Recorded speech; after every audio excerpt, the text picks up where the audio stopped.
Assalamualaikum warahmatullahi wabarakatuh.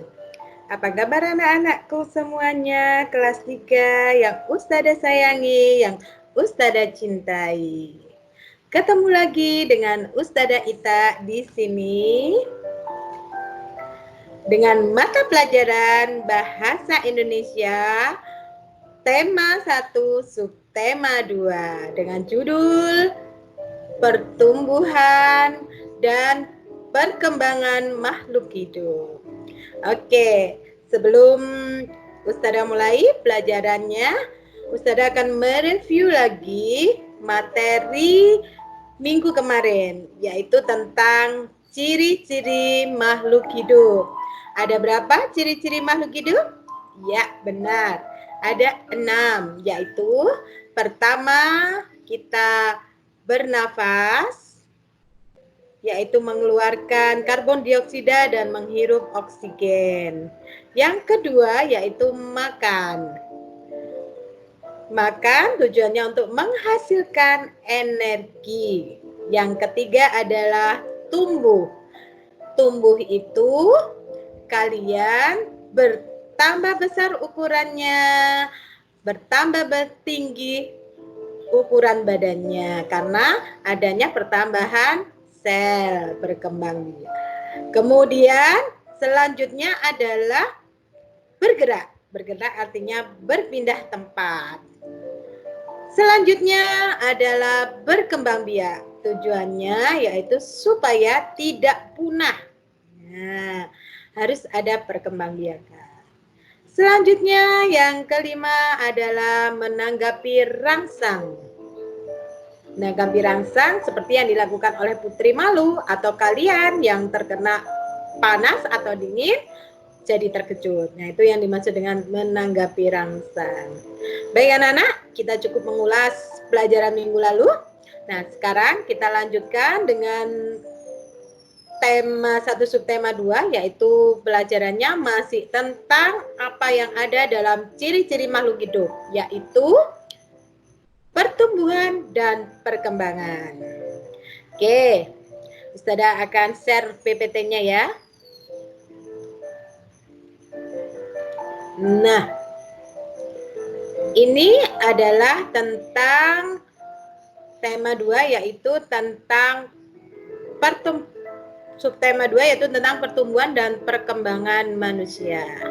Kita lihat di sini. Nah, sebelum kita belajar perubahan pada makhluk hidup, nah ini adalah peta konsepnya. Kita akan belajar tentang pertumbuhan dan perkembangan pada manusia dulu. Kemudian faktor-faktor apa yang mempengaruhi pertumbuhan dan perkembangan pada manusia. Nah, ini yang akan kita pelajari minggu depan. Selanjutnya yaitu tentang pertumbuhan dan perkembangan hewan dan perkembangan dan pada tumbuhan. Pertumbuhan dan perkembangan pada tumbuhan. Next, kita mulai tentang pertumbuhan dan perkembangan untuk materi tema 1 subtema 2 hari ini. Oke anak-anak, kalian tahu ini adalah gambar apa? Nah, ini adalah gambar telur yang jadi ayam. Kemudian itu adalah gambar adik bayi menjadi orang dewasa. Kira-kira apa yang menyebabkan demikian itu? Next. Ini yang dipelajari ya.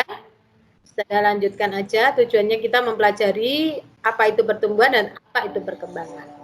Oke, kalian lihat di situ, itu ada gambar adik bayi, ada gambar orang dewasa, ada gambar anak-anak, ada gambar nenek-nenek. Nah, ada apa ya dengan mereka? Nah, ternyata mereka mengalami yang namanya pertumbuhan dan perkembangan. Kira-kira apa yang mempengaruhinya? Nah, pertumbuhan itu dipengaruhi oleh makanan bergizi. Jadi apa yang kita makan setiap hari itu sangat mempengaruhi pertumbuhan. Tadi sudah tahu kan apa itu pertumbuhan? Pertumbuhan yaitu bertambahnya ukuran badan kita, entah itu tinggi ataupun berat badan. Kemudian makanan bergizi, salah satunya adalah yang mempengaruhi adalah makanan bergizi. Hari ini saya akan menerangkan kira-kira makanan bergizi apa yang bisa mempercepat pertumbuhan badan kita, yaitu karbohidrat. Kalian tahu apa itu karbohidrat? Karbohidrat adalah sumber tenaga bagi tubuh. Nah, dia adalah sumber energi. Kira-kira contohnya apa, Nana? Ya, contohnya adalah nasi, jagung, sagu, kentang, singkong. Roti itu termasuk nggak? Iya, pinter. Kalau roti termasuk sayang. Kenapa? Karena roti terbuat dari gandum. Dan gandum mengandung karbohidrat. Kita lihat gambarnya. Itu ada beras. Beras ini yang dibuat untuk menjadi nasi. Kemudian ada jagung, ada gandum untuk roti, ada kentang, ada sagu, dan segala umbi-umbian itu mengandung yang namanya karbohidrat. Kalau kita nggak makan ini, kita akan lemes ya. Coba yang kedua adalah protein. Apa itu fungsi dari protein? Protein adalah sumber pembangun zat pada tubuh kita. Jadi sel-sel yang rusak pada tubuh kita, kalau kita mengkonsumsi protein, maka sel-sel tersebut akan berganti dengan sel-sel yang baru. Protein dibagi menjadi dua, yaitu protein nabati, protein hewani. Apa bedanya antara protein nabati dan hewani? Kalau nabati adalah protein yang terbuat dari tumbuhan. Contohnya apa? Contohnya terdapat pada kedelai, nah, pada kacang-kacangan. Contoh protein nabati ini bisa dibuat untuk tahu, bisa dibuat untuk tempe, bisa dibuat untuk susu sari deli. Nah, bagaimana dengan protein hewani, Us? Protein hewani itu banyak terkandung pada daging, pada ikan, pada ayam. Kita lihat gambarnya ya. Nah, ini dia gambarnya. Kalau ada tumbuhan tadi sudah Ustadzah sebutkan ya. Nah, ini ada kacang hijau. Ya, dia banyak mengandung namanya protein nabati. Nah, anak-anakku, kalau hewani tadi apa? Daging juga termasuk. Jadi begini, kalau kalian semakin banyak mengkonsumsi protein, nah itu badan kalian akan cepat tingginya. Oke, next, setelah protein apalagi? Ya, 4 sehat 5 sempurna termasuk adalah lemak. Ya, lemak ini fungsinya untuk apa? Lemak untuk sumber energi, sumber panas, dan cadangan makanan. Contohnya pada apa? Pada keju, pada daging, dan juga pada susu. Nah, saya lihat, nah, ini lihat ya. Lemak dibagi menjadi dua juga, yaitu lemak nabati dan lemak hewani. Lemak nabati contohnya terdapat pada kemiri, pada kelapa, pada apa ini? Pada alpukat. Nah, di sini ada lemak hewani, ada telur, ada daging, dan ada ikan, serta juga terdapat pada susu. Baik, kita lanjutkan lagi untuk makanan bergizinya. Nah, di samping lemak ada juga namanya vitamin dan mineral. Kalian sudah ingat ya, apa itu vitamin? Vitamin itu ada macam-macam anak-anak. Ada vitamin A, ada vitamin B, ada vitamin C, ada vitamin D, ada vitamin E, vitamin K. Ustazah akan jelaskan masing-masing dari fungsi vitamin tersebut. Kita lihat di sini adalah vitamin A. Vitamin A itu biasanya terdapat pada buah-buahan yang berwarna orange.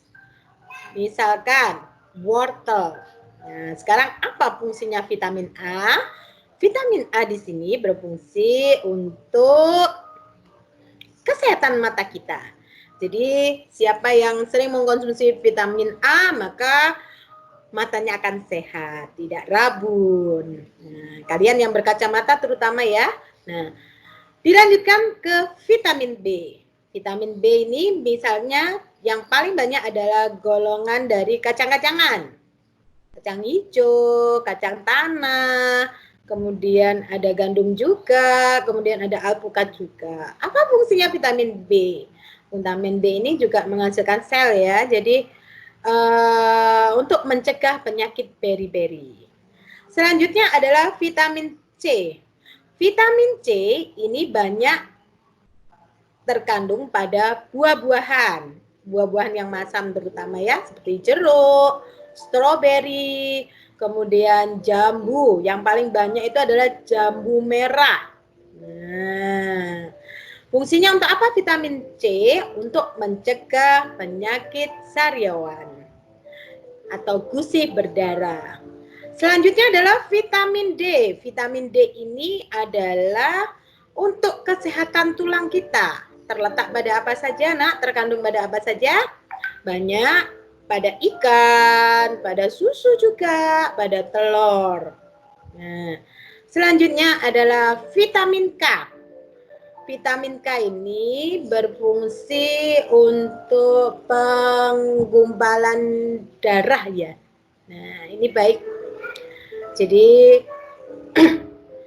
selanjutnya penggumpalan darah ini banyak sekali faedahnya. Kan ada darah yang kental, ada darah yang jelek, maka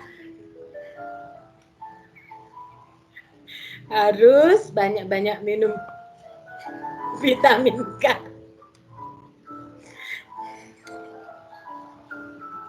Selanjutnya, Ustazah, lanjutkan dengan vitamin E. Vitamin E itu untuk kesehatan kulit kita dan kesehatan kandungan atau rahim kita. Ini bagus. Jadi siapa yang bapak ibunya kepingin punya adik lagi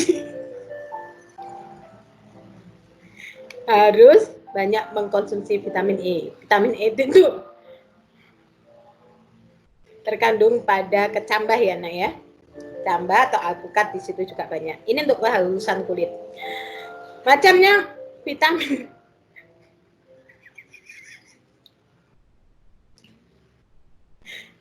Vitamin itu ada yang larut di dalam air, yaitu vitamin C dan vitamin B. Selainnya, vitamin lainnya larut di dalam lemak, vitamin A, D, E, K. Nah, itu tadi tentang vitamin. Sekarang kita lanjutkan dengan air. Air ini juga sangat dibutuhkan oleh tubuh kita supaya tubuh kita tidak dehidrasi. Kenapa? Kalau kurang air, kita akan lemah. Terjadi dehidrasi. Tubuh kita 80%-nya terdiri dari air. Kemudian tak lupa pentingnya adalah mineral. Mineral ini terkandung banyak di susu seperti kalium, zinc, zat besi, dan yodium. Kalsium juga ya, banyak terdapat pada susu. Nah, di sini kita akan selalu menemukan ada bahan tambahan di dalam zat tubuh kita di dalam sehari-hari. Contoh yaitu zat pengawet. Zat pengawet di sini ada yang alami, ada yang sintetis. Kalau alami itu contohnya gula dan garam. Ini untuk pengawet.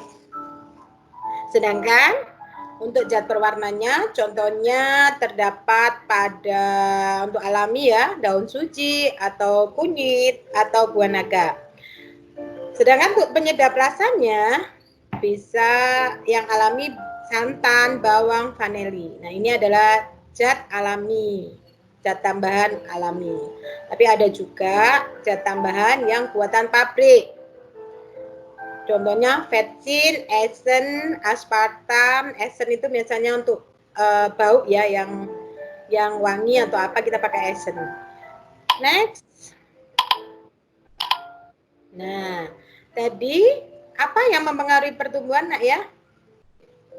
Tadi pertama kita sudah bicara tentang makanan bergizi. Yang kedua yaitu kesehatan. Nah, kesehatan di sini kalian harus selalu jaga kesehatannya, kesehatan tubuhnya, istirahat yang cukup, nggak boleh terlalu tidur malam-malam.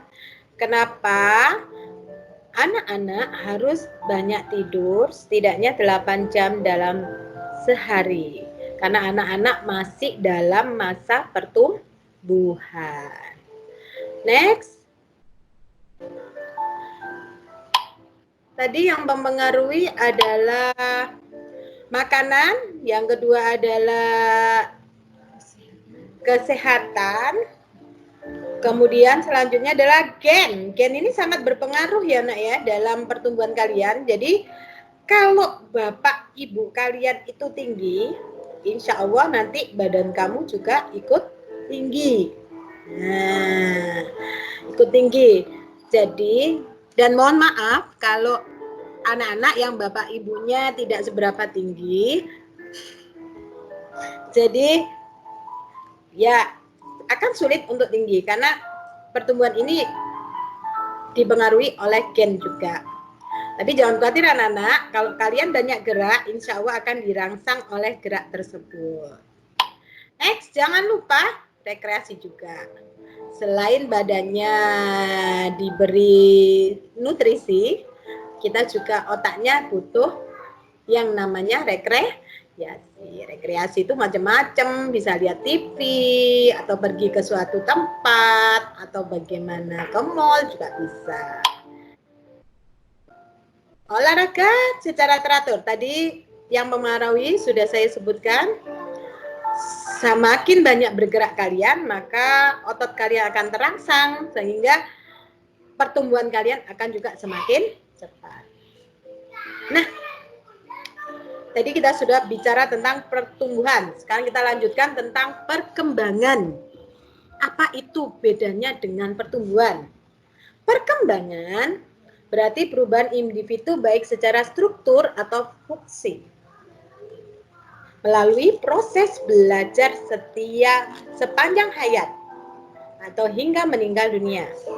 Contoh perkembangan dedek bayi. Ini dulu kalian jadi bayi. Kemudian kalian bisa merangkak, bisa berjalan. Nah, ketika kita kecil kita disuapi oleh orang tua, tapi setelah kita besar kita makan sendiri. Kalau mau disuapi malu kan? Nah, sekarang lanjut tentang dulu waktu kita dimandikan kecil, masih dimandikan oleh orang tua, kita nggak malu, tapi setelah kita besar kita mandi sendiri. Nah, itu adalah contoh-contoh dari perkembangan ya Nak ya.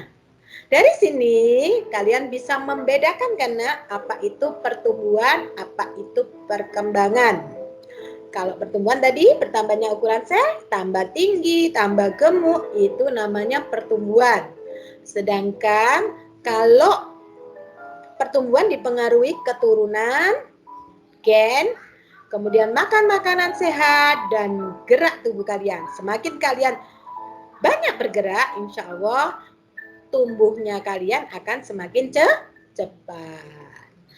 Selanjutnya bedanya tadi perkembangan. Kalau perkembangan tadi adalah perubahan individu, baik secara tekstual atau kematangan dalam proses belajar, yang seperti Ustazah contohkan. Oke anak-anak,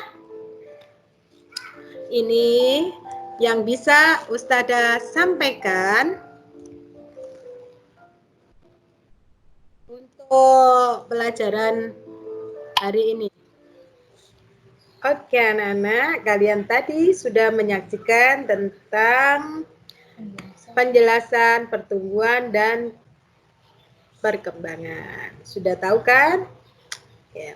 Baik. Ustazah akhiri pertemuan untuk hari ini. Silakan disaksikan videonya, dipahami, dibaca bukunya supaya lebih jelas. Nah, dan jangan lupa kerjakan soal-soalnya. Itu saja yang bisa Ustazah sampaikan hari ini. Sampai jumpa. Assalamualaikum warahmatullahi wabarakatuh.